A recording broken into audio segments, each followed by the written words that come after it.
And for 5 nights, the guys answer the most interesting and obscure questions facing the NBA. On Tuesday, they'll discuss the beasts of the East.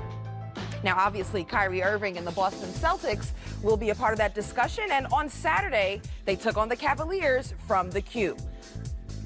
There's that guy, Coach Brad Stevens. And the 8th overall pick, Colin Sexton of the Cavs. All right, first quarter action. Sexton doing well for a rookie. Someone tells you you've been in the gym working on that stop and pop jump shot. Yes, and he had 13 points in the game.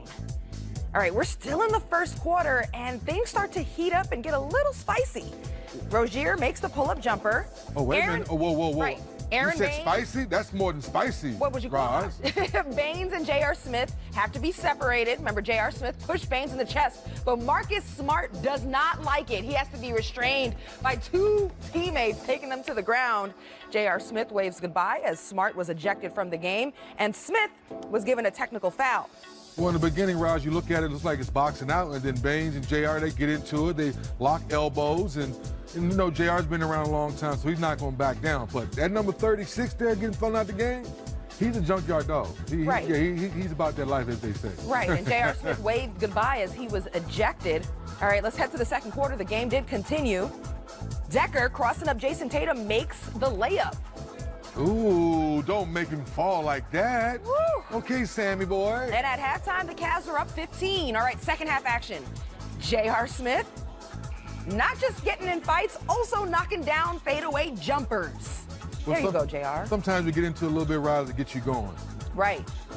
All right, Jason Tatum working in traffic. Mean. That's mean right there. 8 points in the game, second-year player for the Celtics.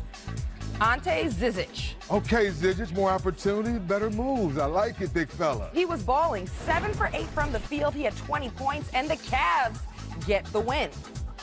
Don't write off the Cavs yet, Rod. I know a lot of people are writing off the Cavs, no LeBron and all that. Just not yet. I don't sleep on anybody. All right, we have a little bit of reaction from that game, that spicy game, as we said, from Marcus Smart. Did they give you an explanation on your ejection as opposed to Cavs? Nope, none of that. It's fine with me. Like I said, I'm not too worried about it. I mean, like I said, I did the action, so whatever consequences come with it, come with it. Did you hear something specific from the crowd when you made a gesture? So is it just general? To be honest, I wasn't even worried about no crowd. Whatever happened, happened. JR know where I'm at. Everybody know where I'm at. It is what it is. Marcus, that's what I was going to ask. Are emotions a little running higher for you right now? Nah, they the same. I'm the same me. I've been like this. Ain't nothing changed about me. Ain't nothing gonna change about me. All of this pre-season smoke. What is your take on this? The reaction from Marcus Smart, J.R. Smith kind of laughing through it all. Who do you believe in this moment?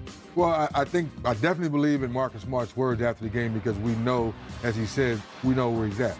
Now, for him stepping in and trying to help out Baines, well, wait a minute, Baines, you the big fella. Shouldn't you be helping out Smart? He's the guard there. Shouldn't it be the other way around? Look, I wouldn't want anything with Baines. He's shown he's tough. He's super big. He's huge. He's huge. If I'm JR was smart here. So JR instigated this with the push, right? Although he'll feel he was tied up, but then he was laughing it off. Also, you know, these are 2 teams that just saw each other for a Game 7 series, Eastern Conference Finals. Second time in preseason. Does any of that carry over?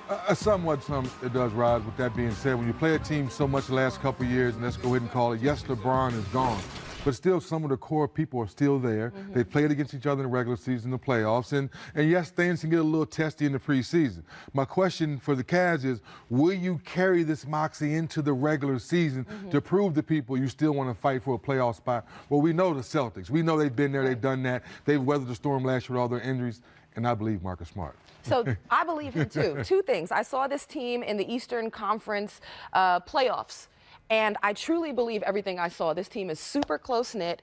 They ride or die for each other. And also, having done just a few days ago the Cavs-Celtics game, Coach Stevens was on his team that they didn't have enough energy or fight about them. Marcus Smart brings that heart.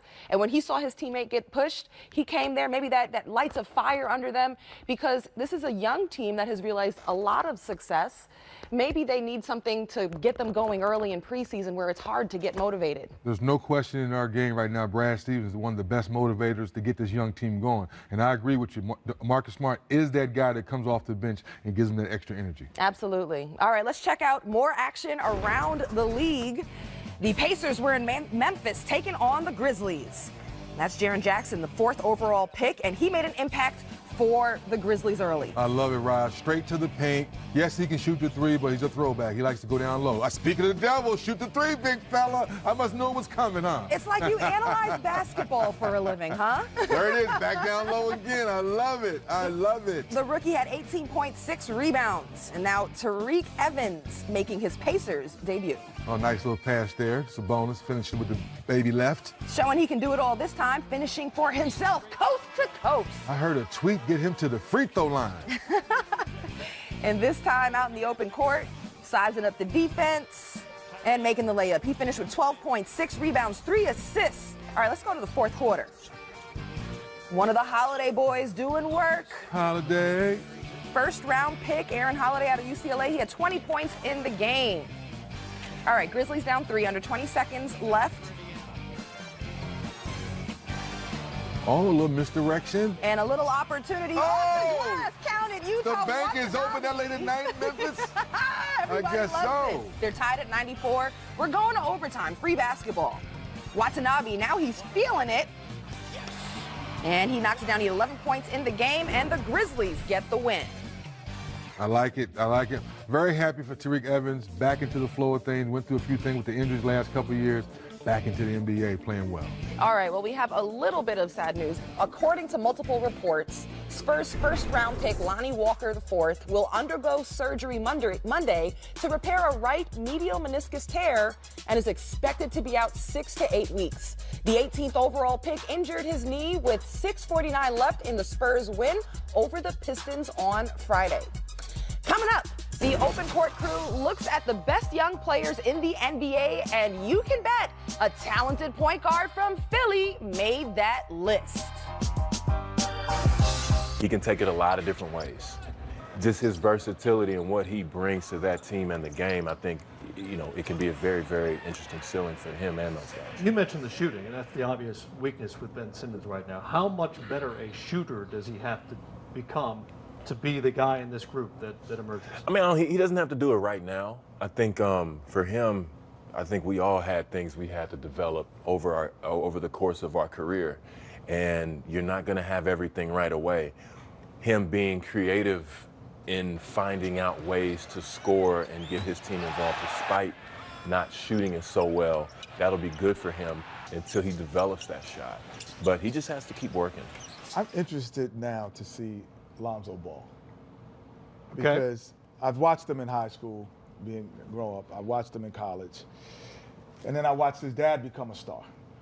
And so that pressure of his dad being the star, not him, and all of that influx is gone because there's a guy named LeBron James in town. So we haven't heard anything about his dad since LeBron has been in town. Like, not one word. So that allows him to develop possibly. 6'6". Yeah, his ability to rebound, push the ball, and find things with LeBron James. And then, and maybe not even this year, with Rondo, because Rondo's a right now guy. But I think that development will help him being around in that environment where the most important thing is the game, not what was said about the game. I think that development for him could be special. I got to agree with Chris. Ben Simmons. And the reason I say that, first of all, I think he has a chance to be a transformational type of player. I think of like Kevin Durant, sort of what he does at his size. This guy's 6'10" and handles the ball. He comes at you with the bop-bop. Right. Not a lot of big guys come at you with the through the legs crossover and can dance with the basketball. So one, he does that. Two, like Alonzo Ball, he really tries to pass and think the game and get everybody involved. And he can dominate a game, and he hasn't even figured out how to score yet. Once he learns how to shoot the basketball, it doesn't have to be Steph Curry, it doesn't have to be a great shooter.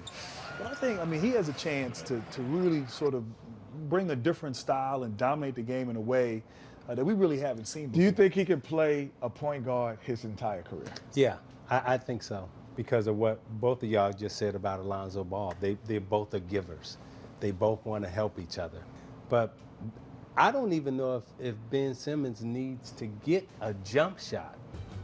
I just think he needs, right now, if he became a better foul shooter, and I think Ben Simmons can control the basketball game and not necessarily score 25 points, but at the end of the game, you look at it and say, man, this guy killed us.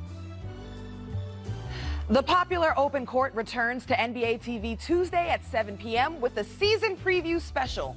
The guys give their picks for finals, champions, MVP, and as you just heard, the best players 22 and under. And 3D, you and I were talking. I know a couple young players you're looking at. One of them is Devin Booker, who unfortunately is still rehabbing that right injured hand. How much does something like that slow his momentum into this season? It'll slow him down a little bit because of the timing and chemistry. You want to be on the floor at the beginning of training camp and getting ready for the season. But one thing I know about this young man, he puts in the work. One of the things he's learning now is how to be a better leader and how to make his teammates better. One of the youngest players in NBA history gets 70 points in a ball game.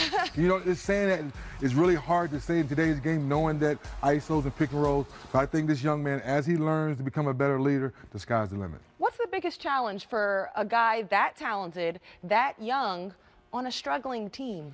That's the part, is learning how to win, learning how to get rid of bad habits. Because when you lose a lot of games, bad habits creep in, and then you get to bad system basketball. But I think this team is going to go the other direction. Okay, now I love hosting Game Time with you, and one guy's name keeps coming up, Brandon Ingram. You love him, and he recently said, I want to be an all-star. Do you think that's possible for him in the West? Yes, it's possible in the West. The question is, will you continue to work hard? And now with LeBron James being around you, will you not be a deer caught in the headlights? What I mean, just sitting there watching LeBron work. Continue to attack. That's what I've enjoyed so far in the preseason. He's not standing around and watching. He's like, LeBron, I want to learn from you, but I want to go out there and get mine. So far in the preseason, I love what I see. The two of them feeding off with each other very well. I think it'll be great for him. I agree. One more segment to go. We preview a couple of Sunday games here on NBA TV.